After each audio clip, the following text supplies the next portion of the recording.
araw, Pilipinas. Welcome to ASEAN Na Tayo. I am Kris Ablan. At ako po si Dianne Medina na inyo ring makakasama for this July episode. Magandang araw po sa ating lahat.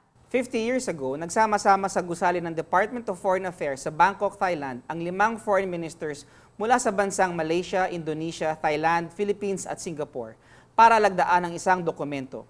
Ang Bangkok Declaration ang nagtatag sa Association of Southeast Asian Nations o ASEAN at ang dokumentong ito ay tinatawag na rin natin ngayon na ASEAN Declaration. Mula sa 5 founding fathers, may 10 member states na ngayon ang ASEAN. At ilang araw mula ngayon, ipagdiriwang ng 10 miyembro na yan ang ASEAN Golden Anniversary. Ang 50-year celebration na ito ay natapat din sa Philippine hosting ng 30th at 31st ASEAN Summits.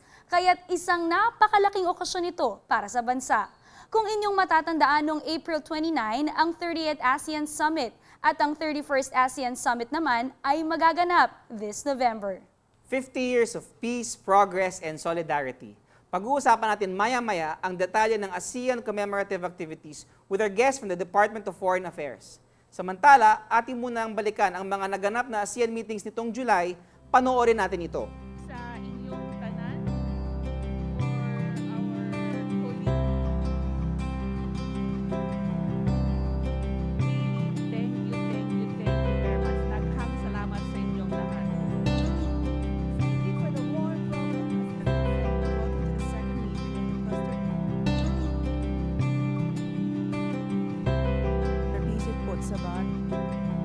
Malaysia, headed by Mr.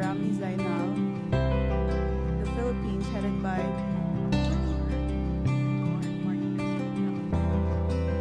ASEAN member states, and also, of course, to the ASEAN Secretary. But this calls us all to change the mindsets. to formally welcome the delegates. Ladies and gentlemen, good morning and welcome to Manila. Strengthening partnerships, even Which will have the chair of the 35th ASEAN Ministers of Energy meeting deliver the welcome remarks. Alfonso G. Cusi of the Philippines Department ASEAN Secretariat, Executive Director of ASEAN Center for Energy and its associated meetings. It's my honor to be with you, tasked to ensure energy security for the region. Present SOME and AMEM, theme of one. Every episode, meron tayong ibinibidang member state ng ASEAN para makilala natin ang ating mga kapitbahay sa rehiyon. Noong nakaraan, aming ipinakita sa inyo ang naging pagbisita ni Pangulong Duterte sa Cambodia at Singapore. This time, ating tunghayan naman ang isang bansang malapit din sa puso ng Pilipinas. Iyan po ang Indonesia na pinamumunuan ni President Joko Widodo. Let's take a quick rewind of President Duterte's visit to Indonesia.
My meeting with President Rodrigo was very productive and fruitful. We discussed ways of strengthening existing bilateral cooperation and identified new areas of partnership, including maritime, security, and law enforcement. Indonesia is not only a friend, but a brother. Indonesia has assured the Philippines' commitment to grow these relations in the years to come.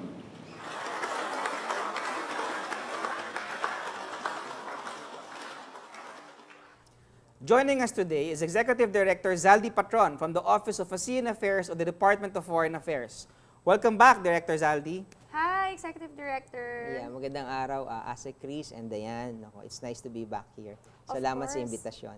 We're very excited to know more about ang relationship ng Philippines and Indonesia. As we all know, ASEC, no, Philippines and Indonesia relations are foreign bilateral relations, meaning these two countries are closest allies at Yes. talagang they support each other's policy. So aalamin natin, no, Executive Director, yung naging working visit ng ating Pangulo last year, September 8 to 9, 2016 sa Indonesia. Can you tell us more about it? Yeah, bumisita si President Duterte sa Indonesia noong September 2016. Part yun ng kanyang responsibility as chair of ASEAN. No? So bumibisita siya sa mga ASEAN member states. No? And tradition din natin na yung mga bagong presidente bumibisita sa mga kapitbahay natin sa ASEAN. So pinag-usapan nila doon sa state visit na yon kung paano poprotektahan ang karagatan natin sa pagitan ng Sulu at ng Sulawesi. No? So they talked about addressing the problem of piracy, terrorism, kidnapping, no? At saka armed robbery. So productive yung meeting na yon ni President Duterte at nagkaroon din siya ng pagkakataon na makasalamuha ang ilang miyembro ng Filipino community natin sa Indonesia. So nabanggit mo nga kanina na ang Indonesia isa sa mga pinaka closest ally natin, no? In fact, ang diplomatic relations natin with Indonesia has been there for a long time. 1949 nung mag-establish tayo ng diplomatic relations with Indonesia. So there are about siguro mga 10,000 Filipinos na naninirahan at nagtatrabaho sa Indonesia sa ngayon, no? At ang bilateral trade natin amounts to about $3.5 billion. So napaka-active ng ating relations with Indonesia. Alright, so gusto ko malaman in particular yung patungkol dun sa pinag-usapan nila ASEC yung sa terrorism because if you would remember, yung naging working visit ng ating Pangulo dun, very timely pag-usapan yung pakikipaglaban nila against terrorism kasi during that time, yung Davao City na hometown ng ating Pangulo ay nagkaroon ng bombing na issue. I want to know what's the current status now of Indonesia? Ano ba yung mga actions taken by Indonesia and Philippines when it comes to fighting terrorism? Of course, nag-share sila ng mga intelligence, no, laban dito sa mga foreign fighters, no, sa mga violent extremists, no. Tapos pinag-uusapan din nila yung joint patrol doon sa Sulu and Sulawesi area. At kasama na rin ang bansang Malaysia dito sa trilateral cooperation, no, para i-secure yung area na yon. Mahalaga kasi na ma-address natin yung problema ng terrorism at piracy para din tuloy-tuloy yung kalakalan natin, no, sa pamamagitan ng karagatan, no? Dahil kung hindi safe yung ating karagatan, hindi tayo makakapagpatuloy ng ating trade. Indonesian Foreign Minister Retno Marsudi also met with Foreign Affairs Secretary Alan Peter Cayetano last month to discuss bilateral issues. Edi Zaldy, can you share with us what happened between the meeting between the two ministers? Yeah, ito follow-up din, no, nung usap ni President Widodo at saka President Duterte. Ang trust din talaga nun was security, no? So kaya nga kasama na rin nila doon yung Malaysia. So nag-usap sila, again, as I mentioned a while ago, paano masisecure yung waters natin, no? Paano ma-address yung problem ng piracy at saka terrorism na rin. So yung concern ni Dianne kanina, which was what happened last year sa Davao and the links with Indonesia, was discussed nung meeting last month po. Yeah, oo. Kasi nga, napapansin natin, no, na yung problema sa terorismo, lumalaki na. Diba? Kaya kailangan magtulong-tulungan na rin talaga ang mga bansang apektado. So, Indonesia, Pilipinas, at saka ang Malaysia na rin, no, para paigtingin yung ating pakikipagtulungan para masolusyonan natin itong problema ng terorismo. Edi Zaldy, isa rin po ba sa pinag-usapan dito yung sinasabi nilang roll-on, roll-off shipping? Yeah, nung nagpunta si President Duterte sa Indonesia, pinag-usapan nila yung connectivity, paano ipopromote yung connectivity para igting o maisulong pa yung kalakalan. No? At isa sa mga naging outcome ng pag-uusap nila, yung maiden voyage ng shipment mula Davao hanggang Bitong noong April 29 this year. No? Pagkatapos ng 30th ASEAN Summit, pupunta sa Davao si President Widodo at si President Duterte para i-witness yung inaugural shipment ng barko na nanggaling dito papunta ng Bitong. So itong Roro na to, pinaigsi yung shipment time. Dati kasi mula 21 days ang tinatakbo ng mga barko mula Davao, pupunta pa yun ng Maynila, pupunta pa yun ng Jakarta, tsaka palang pupunta ng Bitong. Ngayon, meron ng direct shipment dahil sa kooperasyon natin within ASEAN. No? At pinaigsi nito ang shipment time sa mula 21 araw hanggang 2 araw. Pati yung halaga ng shipment, pinababa na rin. No? So, meron silang computation dyan, parang dati $2,200 per certain unit. Ngayon, $700 na lang. No?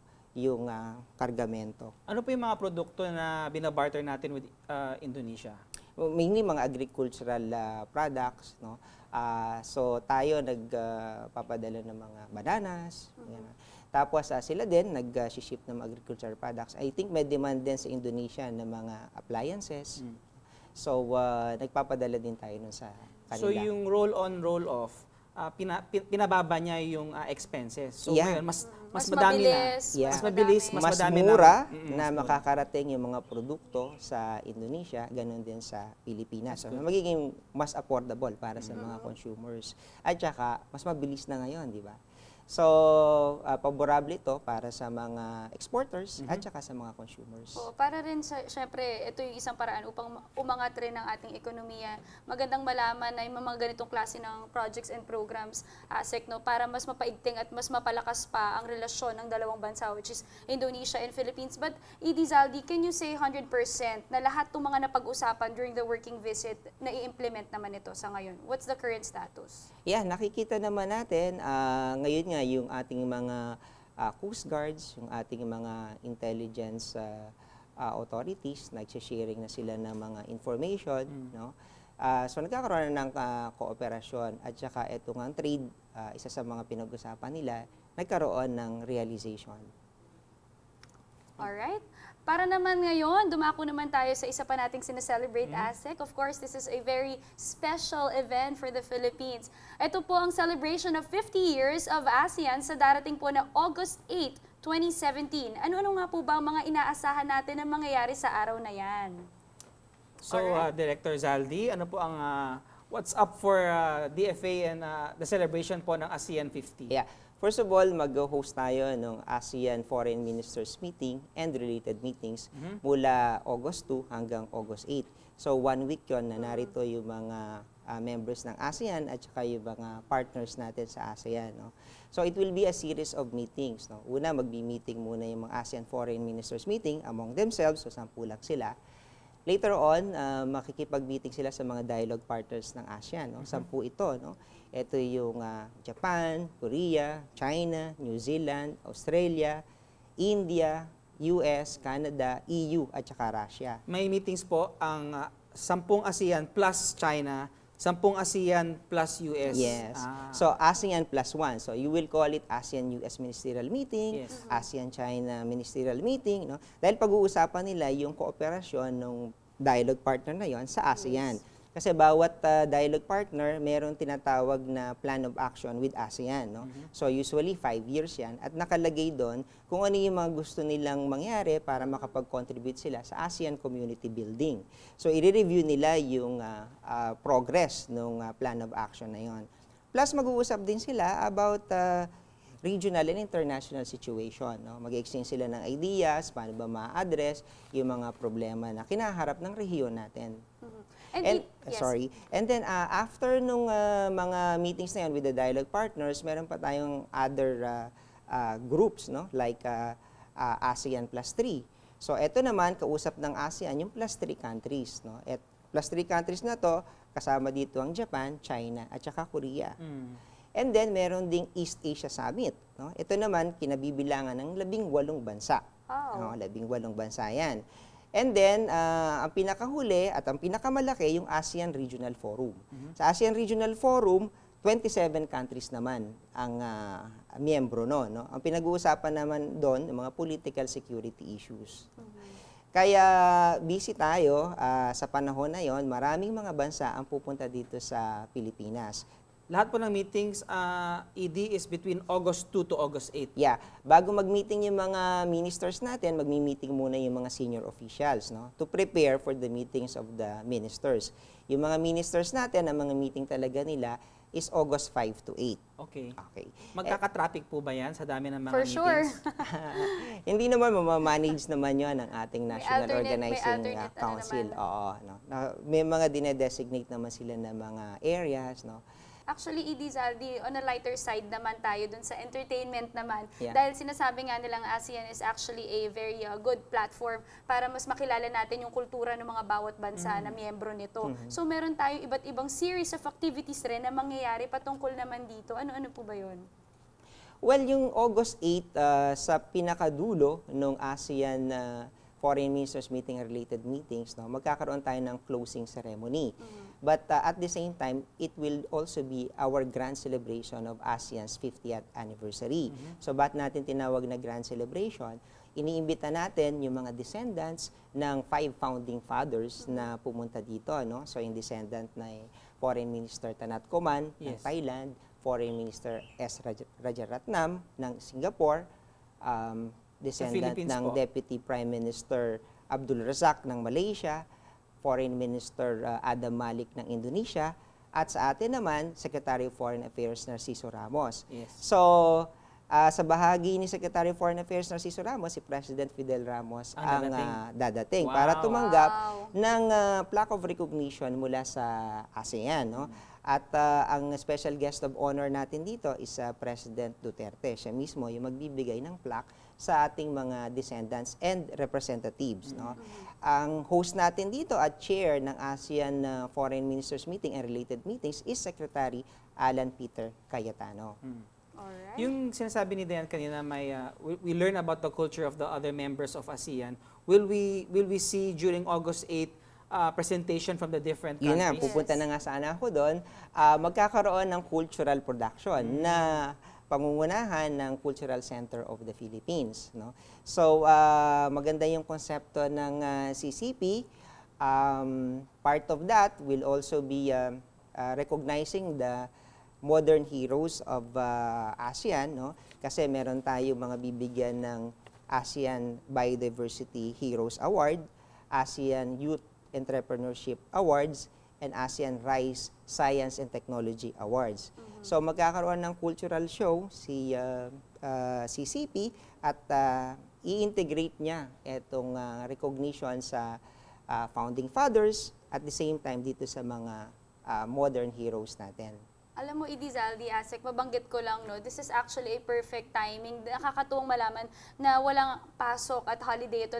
Let us take advantage of this time kasi yung iba sa atin, hindi talaga alam kung ano ba yung pwede nating ma-benefit from ASEAN. So this is actually a perfect way para malaman natin yung lahat ng information na kailangan natin. Lahat po ng mga activities, pwede tayong sumali. Actually, ongoing na yan. May mga kiosk sa iba't ibang mall, nag-iikot sila. Pwede silang kumuha doon ng information about ASEAN. And mabanggit ko lang before I was able to host ASEAN Youth Summit, marami doon nakakatuwang malaman na pwede nating itap yung mga kabataan dahil sila na yung, of course, future generation. Sila naman yung makikinabang sa lahat ng mga nangyayari ngayon. And as we all know, ASEAN is a home to almost 930 million, so almost 9% of the world population. So kung lahat po ito ay magkakaisa, di ba, Asek, ED Zaldy, di ba, we can respond effectively sa lahat ng mga challenges and issues na nai-encounter natin, di ba? Remind mo na lang ang PTV na i-cover yung naman. events sa August 8. Yes. Yeah, ituloy ko lang, no? May iba pang elemento ng ating grand celebration. Yung mga leaders natin sa ASEAN, magpapadala din sila ng mga messages nila through video. No? So mapapanood din natin yon. And then ang ASEAN Secretariat, nag-produce din sila ng video to pay tribute to the founding fathers. So, at ang maganda nito, yung celebration natin ng Grand Celebration, ay kasama natin yung mga partners natin sa ASEAN. No? Kasi 50 years ago, 5 foreign ministers signed the Bangkok Declaration, katulad nga sinabi mo, mukhang hindi naman tayo masyadong nabalita ng mga panahon na yon. No? Pero 50 years later, eto na, nakikita nila gano'n nakalaki ang ASEAN at saka hindi na lang tayo 10, no? Kapartner na rin natin ang lahat ng mga major powers, middle powers, at iba-iba pang organization sa iba't ibang bahagi ng mundo. Kaya na sinabi ni Dianne kanina, if you take us separately, where Philippines has 110 million, Indonesia has so much, but taken together, we are an economic force to reckon with. It is, no? Kung pag pinagsama-sama mo yung total population ng ASEAN na about 630 million na people, it will be the 3rd largest in Asia and 7th largest in the world. Right. So, may power in numbers, no? Kaya sizable yung ating market. Kaya naman, nakikipag-relate din sa atin yung maraming mga bansa. That's right. Tsaka ang laki ng potentials ng ASEAN. Ngayon nga, yung region na lang natin, ang pinaka mabilis ang pag-angat, no? We're one of the fastest growing regions in the world, no? So, ayun, magkakaroon tayo ng grand celebration in the morning. Tapos sa hapon, meron din tayong landmark lighting activity. Yes. No? So ito naman gagawin natin sa Cultural Center of the Philippines grounds. No? Yung landmark lighting kasi sa lahat ng ASEAN member states magkakaroon ng landmark lighting. No? So kanya-kanyang landmarks na pinili yung 10 member states. Sa atin, napili natin si CCP. Okay. Pero ang gagawin natin, hindi lang basta landmark lighting. No? Sa 3:00 ng hapon, ang Philippine Coast Guard, pamumunuan niya yung blowing of horns, no? Sa lahat ng piers and ports all over the Philippines. Okay. 596 piers and ports ito, no? So Will lahat all ng blow mga their horns? Wow. lahat ng vessels na nandoon at 3 o'clock ng August 8, magbo-blowing of horns sila, no? Para it's a way to paying tribute to ASEAN's 50th year, no? Tapos, after 2 to 3 minutes, magsisimula na yung parada. Yung parada magsisimula sa Luneta. No? So, Luneta, pupunta siya ng CCP grounds. So, there will be about 1,300 people joining the parade. No? Ito, marami sa kanila mga estudyante. Meron din sa kanila mga street dancers, kite flyers, meron mga marching bands. No? At yung mga giant dolls na dressed in the costumes, national costumes ng ASEAN member states, makikita din natin sila. Plus, merong i-construct na float, no? Na malaking float, maganda yung design, kasama din siya sa parada. Ito, pinamumunuan ito ng NCCA at saka nakikipagtulungan sila sa PETA para sa programa mula dun sa parada hanggang CCP. So, mga 5:00 ng hapon, nasa CCP grounds na yung parada. Doon naman magsisimula yung programa, no? So magkakaroon ng cultural show again sa CCP. Tapos mga bandang 7:00, magsisimula na yung countdown, no? Then magka-countdown tayo, iilawan natin ang isang 20-foot ASEAN lantern, no? Na pinagawa pa natin sa Pampanga. Wow. No? So it's beautifully designed the lantern na makikita mo yung ASEAN emblem, flags ng ASEAN, tapos merong design yun ng Vinta, may design ng flowers, sampagita, palaspas. So maganda yon, no? And then bukod dun sa 20-foot lantern, meron pang mga 6-footer na smaller lanterns naman to support the 20-foot lantern. Zaldy, again, to just clear things out, no? Again, this is open to the public. Lahat po inaanyayahan na publiko na dumalo at of course, sumali sa lahat po ng activities na magaganap sa ASEAN. Yeah, yung landmark lighting, yung parade, open yun to the public. Pero yung grand celebration sa PICC sa umaga ng August 8, by invitation yon because limited lang yung capacity ng PICC. Alright. But it will be covered by either RTVM and PTV. So mapapanood naman. Yeah, isa pa, hindi lang limited ang celebration sa CCP.